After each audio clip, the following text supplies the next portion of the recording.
Le 1er avril 1697 naît Antoine-François Prévost, plus connu sous le nom de l'abbé Prévost. Il est le deuxième fils de Liévin Prévost, un juge issu de la bourgeoisie aisée de la petite ville d'Hesdin, dans le Pas-de-Calais.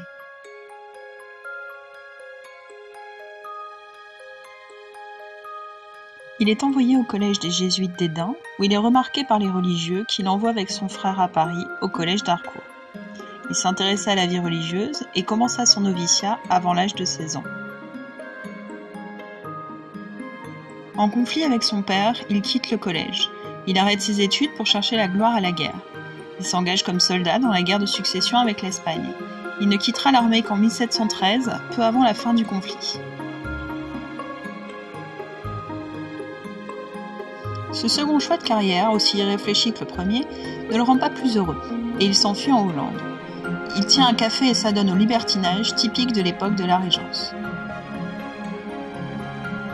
Il aurait profité de l'amnistie générale proclamée par le duc d'Orléans pour rentrer en France et entamer un second noviciat chez les Jésuites à Paris. Ils l'accueillirent avec bonté et lui pardonnèrent sa faute.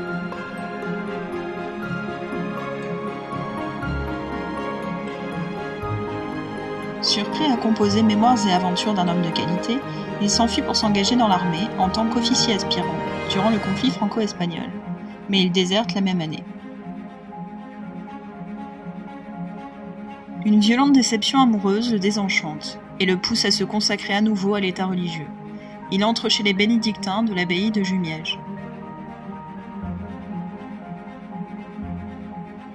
Envoyé 1 an à l'abbaye de Saint-Ouen, il prononce ses vœux en 1721 et se retire comme moine. Il fréquente de nombreux monastères.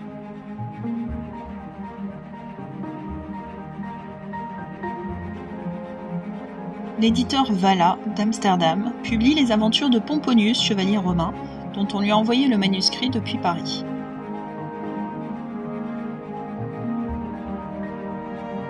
En 1726, il est ordonné prêtre par Pierre Sabatier. Il part enseigner les humanités au collège Saint-Germer, d'où il alla prêcher 1 an à Évron. En 1727, il est envoyé à l'abbaye de Saint-Germain-des-Prés, où il participe à la rédaction de Gallia Christiana, un ouvrage collectif et historiographique de plusieurs tomes. Il dépose le manuscrit des 2 premiers tomes des Mémoires et aventures d'un homme de qualité à la censure en 1727. Il obtient l'approbation en 1728 et ils sont publiés la même année.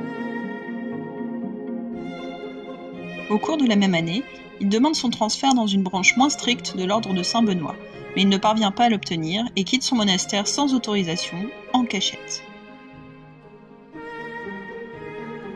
Il est frappé d'une lettre de cachet, une lettre fermée signée du roi contenant souvent un ordre d'exil ou d'emprisonnement. Il s'enfuit alors à Londres en passant par la Hollande. Il vit grâce au cachet perçu pour les tomes 3 et 4 des Mémoires et aventures d'un homme de qualité. Il devient précepteur de Francis Hales, fils d'un sous-gouverneur de la South Sea Company. Mais après avoir séduit et tenté d'épouser la fille de Mr. Hales, il est obligé de quitter Londres à la fin de 1730. Il émigre en Hollande et y fait paraître les tomes 5, 6 puis le tome 7 des Mémoires. Le tome 7 contient le chef-d'œuvre de l'abbé Prévost, l'histoire du chevalier des Grieux et de Malon d'Escaut, publié en 1731. Le roman, présenté sous forme de récit oral, une sorte de confession aux tonalités libertines, scandalisa à sa publication. Le Parlement de Paris le condamna à être brûlé, mais il connut un grand succès en France. À Utrecht, en Hollande, il publie les tomes 1 à 4 du philosophe anglais ou histoire de M. Cleveland, fils naturel de Cromwell. Ce récit est écrit et traduit de l'anglais par lui-même. Ils sont édités en 1731 et 1732.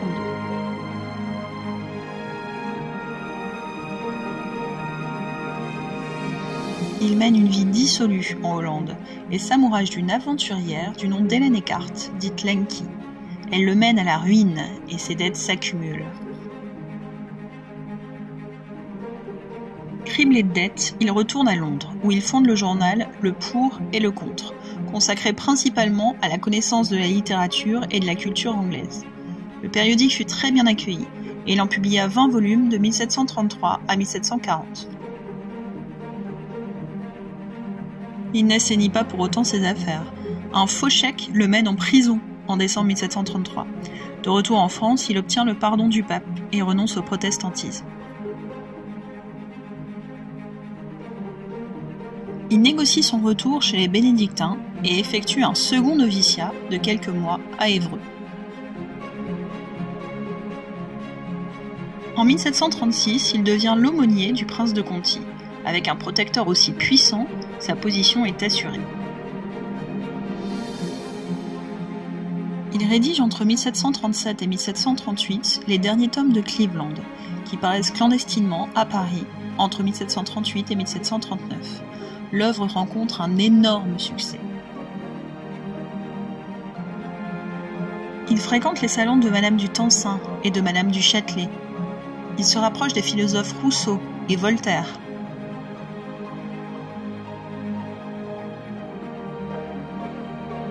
À partir de 1740, il rédige des biographies, des aventures de voyage, des traductions de livres d'histoire, mais aussi des romans, tels que l'Histoire d'une Grecque moderne, qui rencontra le succès à sa publication. En 1740, il retourne en prison pour d'obscures histoires financières.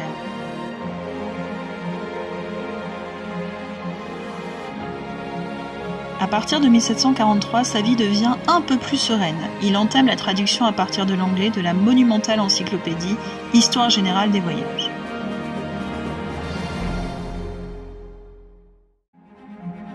Il contribue à diffuser les romans de Samuel Richardson en les traduisant de l'anglais. Toute l'Europe va lire Clarisse Harlowe dans la traduction française de Prévost. En 1753, il publie une nouvelle version, plus moralisatrice, du roman Manon Lescaut, où il analyse les ravages de la passion amoureuse qui entraîne le héros à sa perte.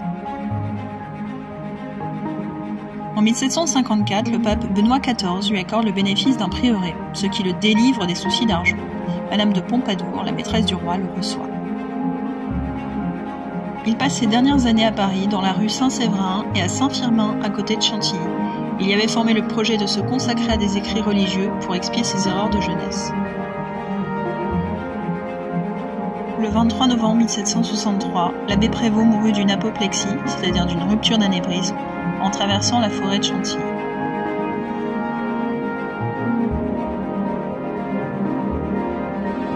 Une légende tenace entoure sa mort.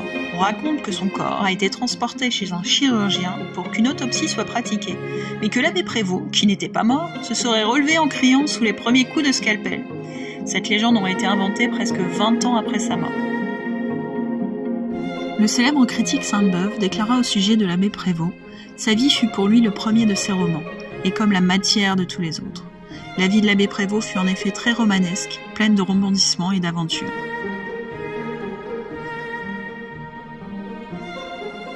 L'abbé Prévost est l'un des initiateurs du grand courant de sensibilité qui inondera le XVIIIe siècle.